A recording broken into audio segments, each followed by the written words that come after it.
Assalamualaikum warahmatullahi wabarakatuh. Innal hamdalillah wa nusalli wa nusallimu ala Muhammadi Rasulillah wa ala alihi wa sahbihi wa mawala. Salam sejahtera untuk kita semua. Keluarga besar Muhammadiyah dan saudara sebangsa dan setanah air. Pada hari ini, 30 Agustus 2021, saya akan menyampaikan tausiah kebangsaan. Dalam acara pidato kebangsaan yang diselenggarakan oleh Universitas Muhammadiyah Malang, bekerja sama dengan sejumlah perguruan tinggi Muhammadiyah dan para pihak yang diselenggarakan untuk memperingati dan merayakan 76 tahun Indonesia merdeka. Judul tausiah kebangsaan ini saya beri diksi tagar Indonesia Jalan Tengah, Indonesia milik bersama. Diksi yang dipakai menggunakan narasi hashtag atau tagar dalam literasi media sosial.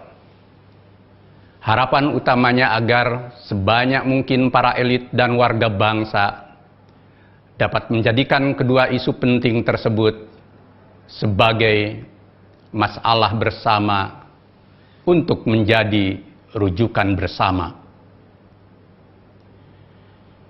Saudara sebangsa, ketika bangsa Indonesia memperingati 76 tahun kemerdekaan, di tubuh negeri ini masih terdapat sejumlah masalah kebangsaan.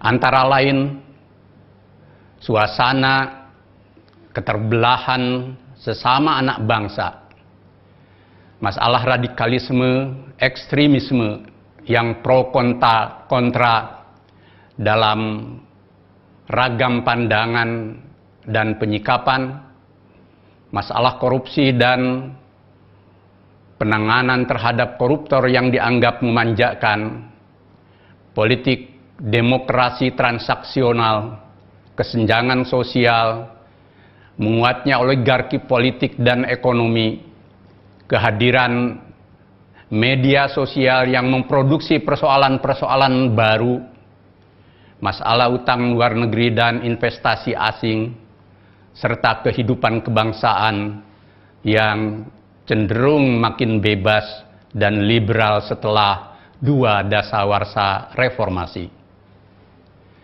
Secara khusus, tentu masalah pandemi COVID-19 dengan segala dampaknya yang menambah masalah kebangsaan semakin berat.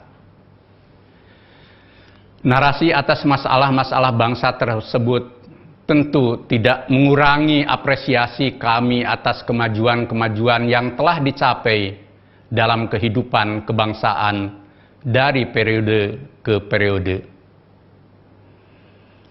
Ketika menghadapi masalah-masalah besar tersebut, maupun dalam menilai capaian kemajuan, berkembang keragaman pandangan dan orientasi sikap sesuai dengan sudut pandang dan posisi setiap pihak di negeri ini. Pada situasi yang krusial inilah, maka diperlukan refleksi semua pihak bagaimana mengelola perbedaan-perbedaan itu untuk ditemukan titik temu dalam spirit persatuan Indonesia demi keutuhan dan kelangsungan hidup Indonesia. Saudara sebangsa dan setanah air, kemerdekaan yang melahirkan negara Republik Indonesia saat ini berdiri tegak di atas fondasi kokoh Pancasila.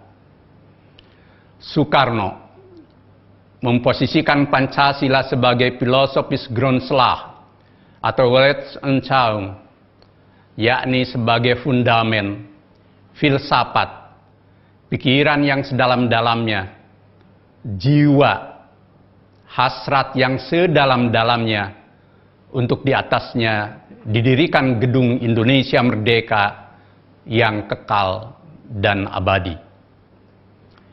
Pancasila yang perumusannya mengalami proses dinamis sejak pidato 1 Juni 45, Piagam Jakarta 22 Juni 45, dan rumusan final 18 Agustus 1945 merupakan konsensus nasional dari seluruh golongan kebangsaan Indonesia yang berlatar belakang majemuk menjadi Bhinneka Tunggal Ika.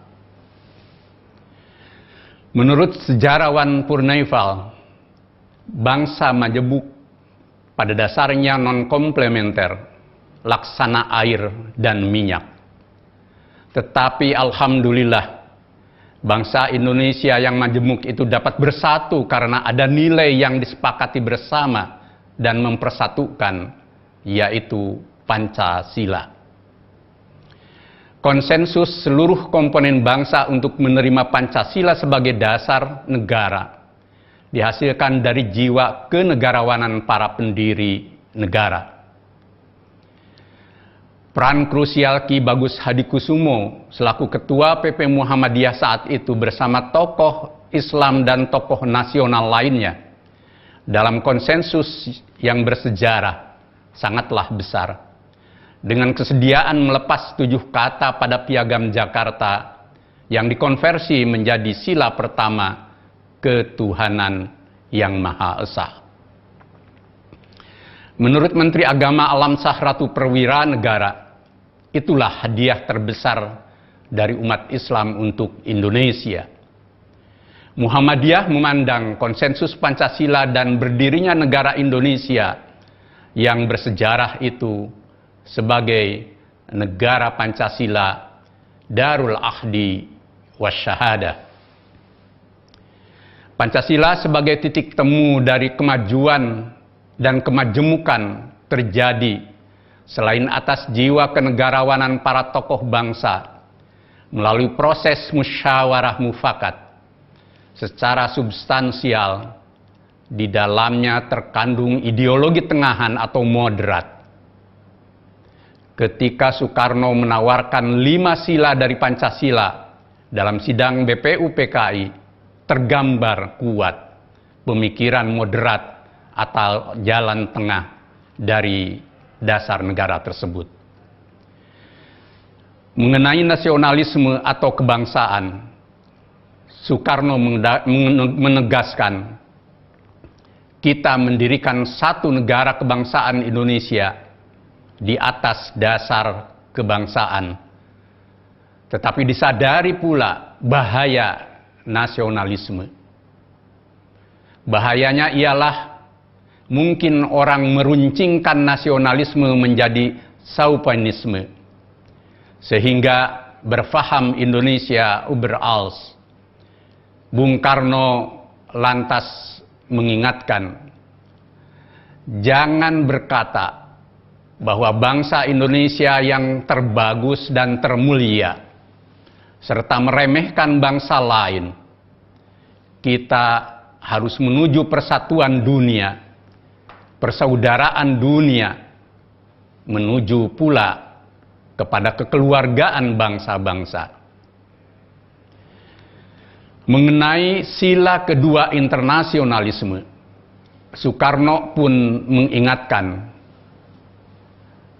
tetapi jikalau saya katakan internasionalisme, kata Bung Karno, bukanlah saya bermaksud kosmopolitanisme yang tidak mau adanya kebangsaan, yang mengatakan tidak ada Indonesia, tidak ada Nihon, tidak ada Birma, tidak ada Inggris, tidak ada Amerika dan lain-lainnya. Internasionalisme tidak dapat hidup subur kalau tidak berakar di dalam buminya nasionalisme. Nasionalisme tidak dapat hidup subur kalau tidak dalam taman sarinya internasionalisme. Tentang sila mufakat atau kerakyatan, Soekarno menyatakan, negara Indonesia bukan satu negara untuk satu orang, bukan satu negara untuk satu golongan, walaupun golongan kaya, tetapi kita mendirikan negara semua buat semua, satu buat semua, semua buat satu. Saya yakin, kata Soekarno, syarat yang mutlak untuk kuatnya negara Indonesia ialah permusyawaratan perwakilan.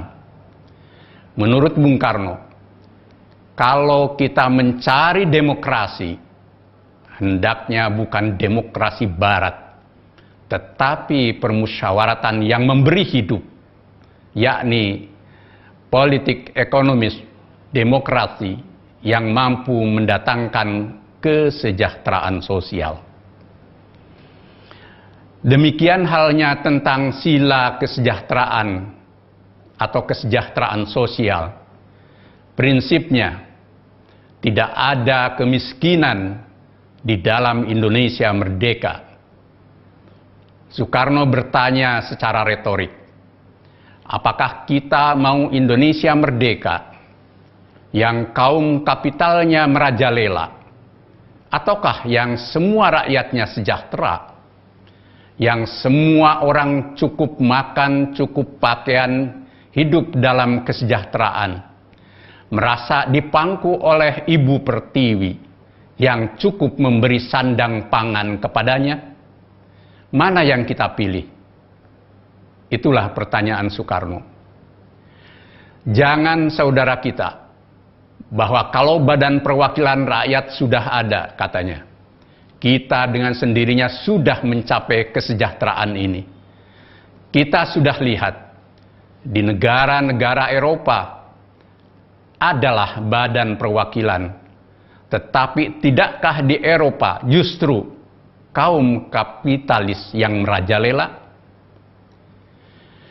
Mengenai sila ketuhanan, Soekarno dengan tegas menyatakan, menyusun Indonesia merdeka dengan bertakwa kepada Tuhan yang Maha Esa.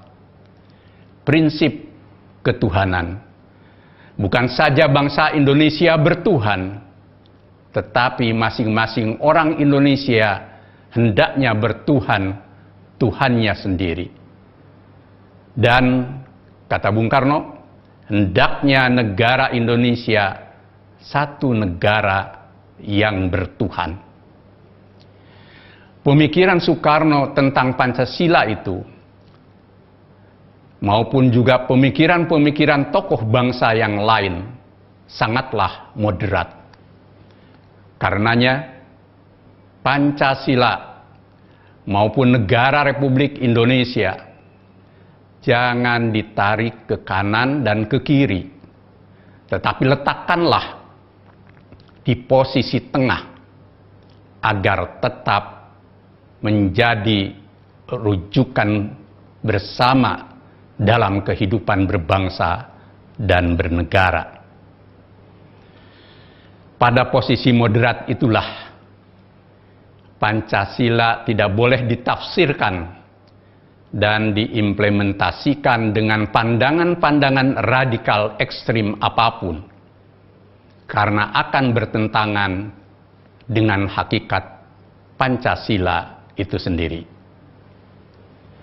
Pikiran-pikiran nasionalisme yang radikal ekstrim, ultranasionalisme, chauvinisme, keagamaan yang radikal ekstrim, seperti cita-cita negara agama atau teokrasi, fundamentalisme agama, multikulturalisme radikal ekstrim, seperti paham demokrasi, hak asasi manusia, pluralisme, dan toleransi yang ekstrim, yang berbau liberal sekular, maupun sosial demokrasi, dan segala ideologi radikal ekstrim lainnya, seperti komunisme dan liberalisme sekularisme tidaklah sejalan dengan Pancasila yang berwatak dasar moderat. Jika ingin menjalankan Pancasila yang moderat, maka strategi membangun dan mengembangkan pemikiran keindonesiaan pun semestinya menempuh jalan moderat atau moderasi, bukan melalui pendekatan kontraradikal atau deradikalisme yang ekstrim.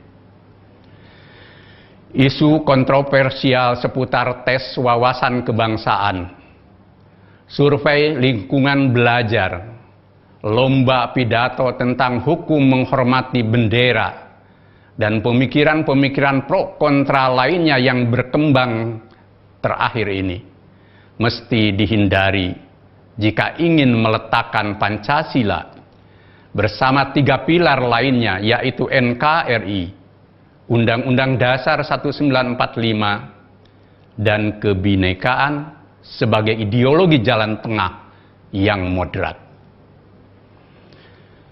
Segala paham radikal ekstrim tidaklah sejalan dengan Pancasila. Menghadapi paham radikal ekstrim tidak semestinya pula dengan cara yang radikal ekstrim yang sama.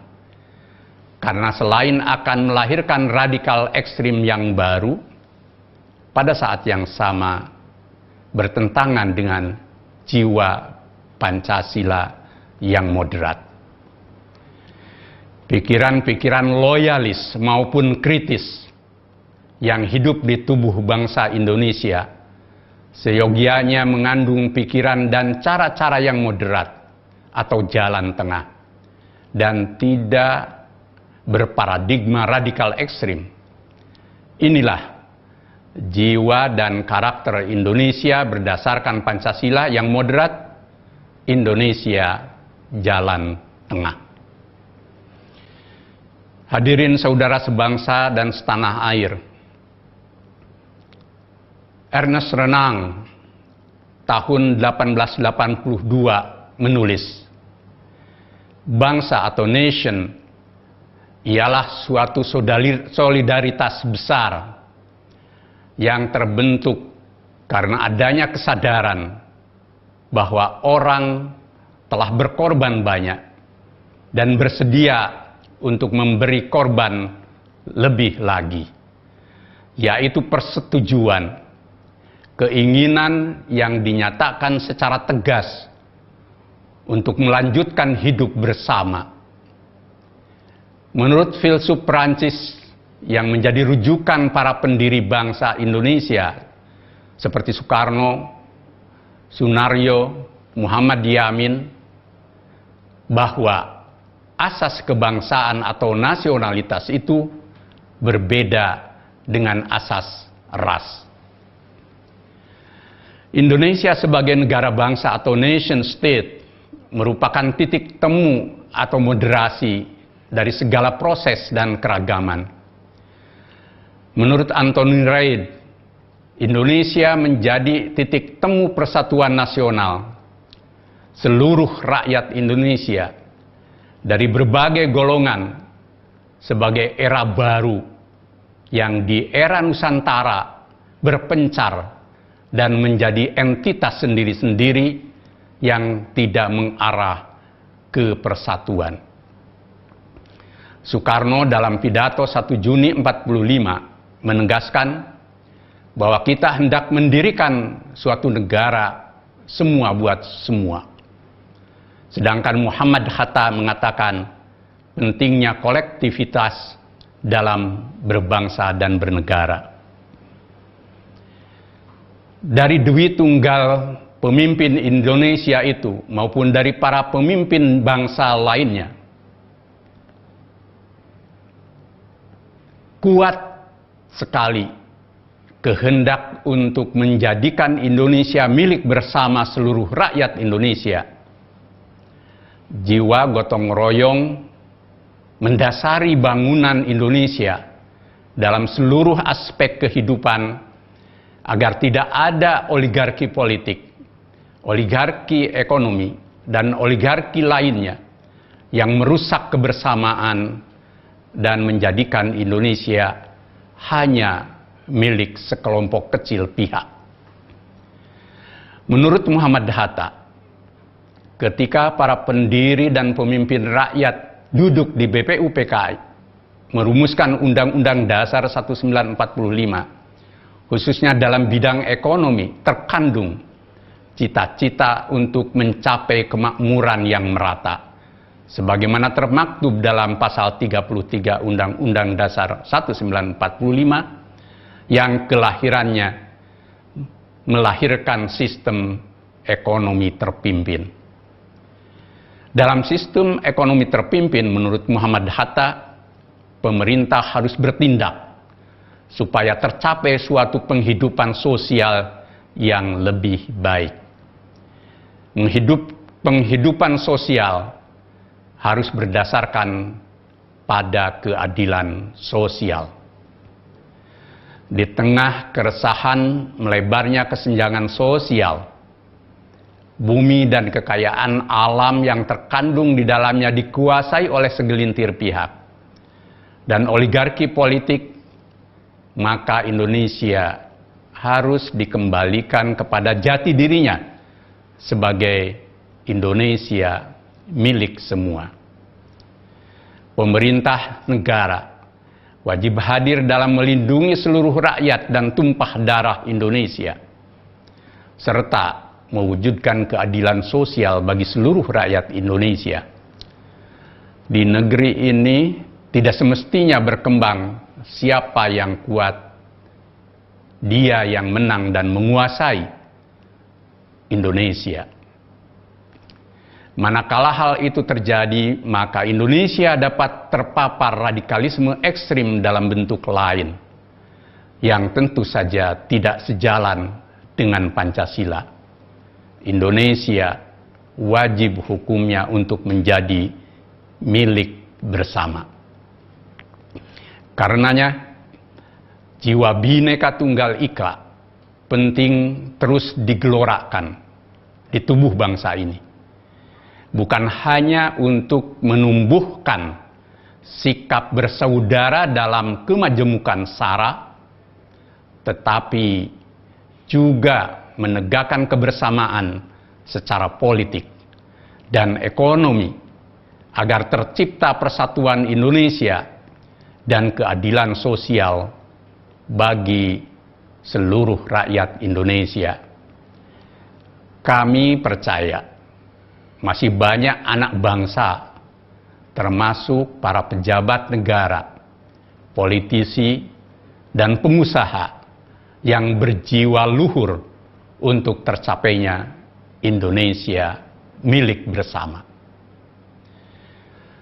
Saudara sebangsa dan setanah air, ketika Indonesia merayakan kemerdekaan ke-76 dengan segala masalah, tantangan, ancaman, dan peluang yang dihadapinya, marilah pemerintah dan seluruh komponen bangsa menyatukan jiwa, pikiran, dan langkah menuju terwujudnya cita-cita Indonesia merdeka yang bersatu, berdaulat, adil, dan makmur.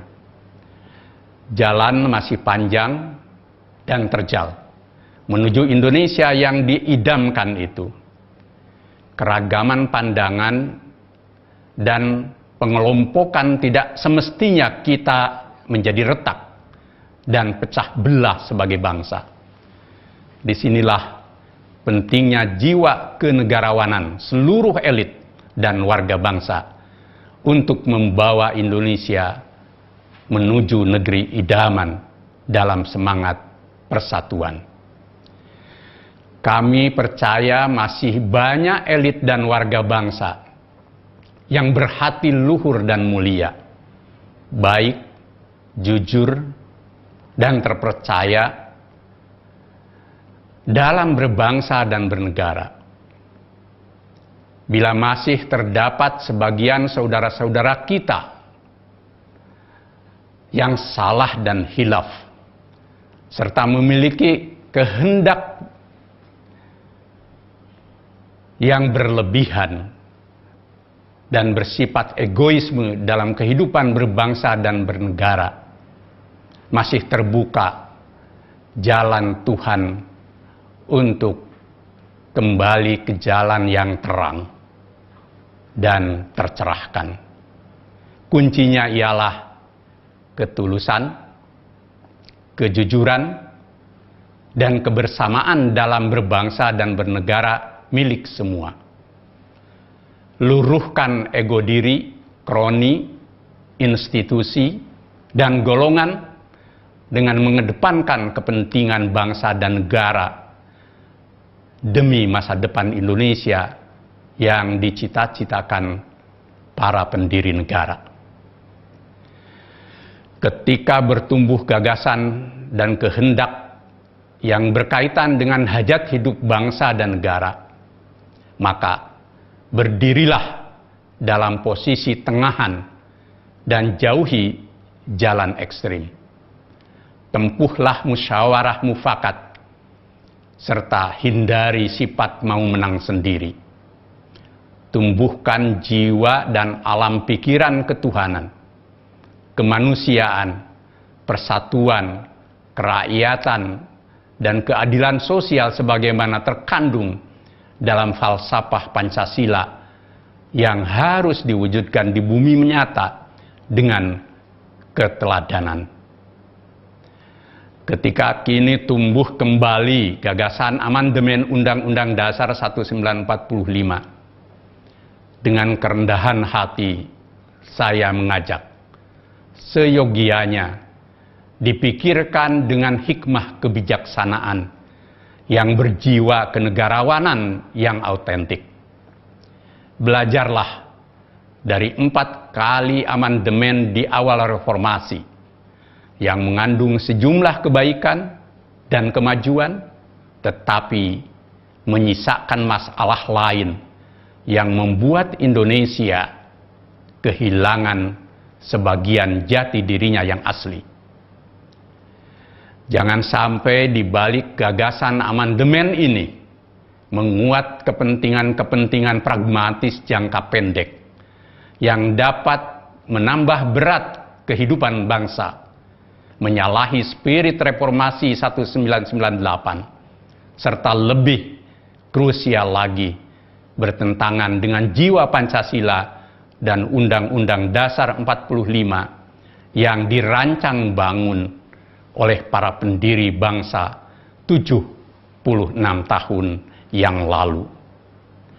Disinilah pentingnya hikmah kebijaksanaan para elit negeri di dalam dan di luar pemerintahan dalam membawa bahtera Indonesia menuju pantai idaman. Indonesia yang bukan sekadar ragad fisik, tetapi menurut Mr. Supomo, Indonesia yang bernyawa. Itulah Indonesia jalan tengah dan Indonesia milik bersama. Terima kasih. Nasru minallah wa fathun qarib. Wassalamualaikum warahmatullahi wabarakatuh.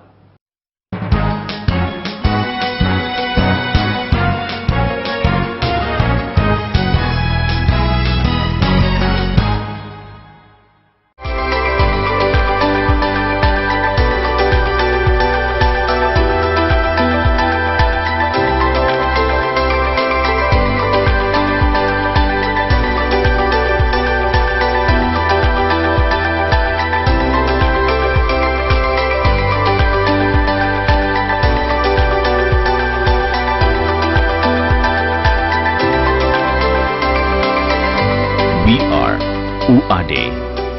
Assalamualaikum warahmatullahi wabarakatuh. Universitas Muhammadiyah Makassar membina 7 fakultas, 1 program pasca sarjana. Universitas Muhammadiyah Makassar memiliki visi menjadi perguruan tinggi Islam terkemuka, unggul, terpercaya, dan mandiri.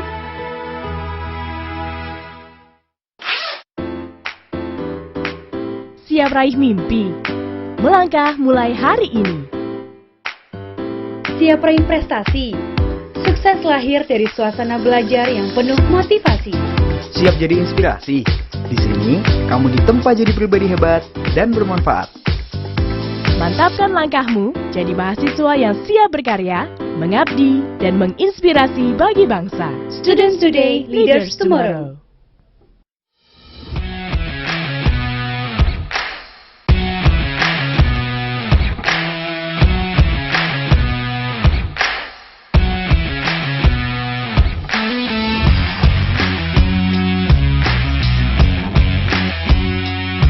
Yang mau tahu hebatnya UMSU, yuk kamu kuliah di UMSU. UMSU, Unggul. Cerdas. Terpercaya. Thank you.